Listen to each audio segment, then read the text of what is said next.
வணக்கம் மக்களே, நான் அமிர்த சத்யவர்ஷா. இந்திய அரசியலமைப்பு ஆலோசகராக பணியாற்றி வருகின்றேன். அனைத்து இந்திய அண்ணா திராவிட முன்னேற்றக் கழகம் நம்முடைய மாண்புமிகு டாக்டர் எம்ஜிஆர் ஐயாவுடைய சொந்த உழைப்பால் ஏற்படுத்திய கட்சி.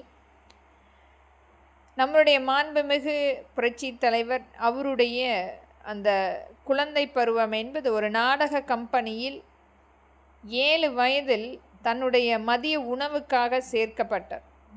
ஒரு கடினமான வறுமை காரணமாக மட்டுமே அந்த குழந்தை அவருடைய அந்த மதிய உணவுக்காக ஒவ்வொரு நாடகத்திலுமே நடிக்க வேண்டிய ஒரு சூழ்நிலை, தன்னுடைய குடும்பத்துக்காகவும் தனக்காகவும் ஒரு 7 வயதிலிருந்து தன்னுடைய கல்வியையும் மேற்கொள்ள முடியாத ஒரு அவல நிலை.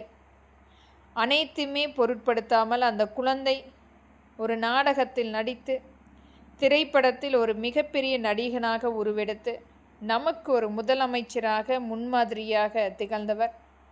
ஆனால் முதலமைச்சராக வருவதற்கு முன்பு ஒரு 2 கட்சியில் ஒரு முழுமையான 20 ஆண்டுகள் ஒரு சாதாரண தொண்டனாக அங்கு இணைக்கப்பட்டு தான் சம்பாதித்த அந்த படத்தில் வருகின்ற அனைத்து வகையான அந்த பணத்தையும் ஒரு மிகப்பெரிய அளவில் அந்த கட்சிக்கு மக்களுக்கான பணிகளை முழுமைப்படுத்தி முன்னுதாரணமாக திகழ்ந்தவர். ஒவ்வொரு கிராம ரீதியாக முழுமையாக சுற்றி வந்து மக்களுடைய அனைத்து வகையான கஷ்டங்களையும் தெரிந்து மக்கள் அந்த 3 வேளை உணவருந்த வேண்டும், வசிப்பதற்கு வீடு கட்டமைப்பு ஏற்படுத்த வேண்டும், அவர்களுக்குரிய வேலை வாய்ப்பு தொழில் வாய்ப்பை ஏற்படுத்த வேண்டும் என்பதற்காக முழு முயற்சியாக ஒரு நல்ல ஒரு கட்சியை உருவெடுக்க வேண்டும் என்று அனைத்து இந்திய அண்ணா திராவிட முன்னேற்றக் கழகத்தை உருவாக்கி அதற்கு அடுத்து தொண்டர்களாக நம்மளுடைய மாண்புமிகு புரட்சி தலைவி அம்மா ஒவ்வொரு கிராம ரீதியாக சுற்றி வந்தவர். ஒரு சாதாரணமாக ஒரு சினிமா துறையில் நடிகையாக வந்தாலும் அவருடைய குழந்தை பருவம் ஒரு கடினமான வறுமை காரணமாக தான் படிக்க வேண்டிய சூழ்நிலை இருந்தாலுமே தன்னுடைய குடும்பத்துக்காக நடிக்க வந்த ஒரு காலகட்டம். அனைத்துமே மாற்றியமைக்கின்ற ஒரு அரசியல் அமைப்பு அவருக்கு வாய்ப்பு வரும் பொழுது எளிதாக அவருக்கு கிடைக்கப்படவில்லை. ஒவ்வொரு கிராம ரீதியாக மக்களிடத்தில் ஒரு எளிமையான ஒரு பெண்ணாக சுற்றி வந்து அனைத்து மக்களுடைய கஷ்டங்களையும் தன்னுடைய கஷ்டமாக ஏற்று ஒரு நல்ல நமக்குரிய ஒரு இன்றைக்கு அம்மாவாக நாம் அழைக்கின்றோம். ஒரு மிகப்பெரிய முன்னுதாரணமாக நம்மளுடைய தொண்டர்கள் நமக்காக இன்றைக்கு களத்தில் உழைத்து கொண்டிருக்கின்றார்கள். அதற்கு முழு முயற்சியாக நம்மளுடைய தலைவர்கள் நமக்காக விட்டு சென்ற ஒரு மிகப்பெரிய முன்னுதாரணம்.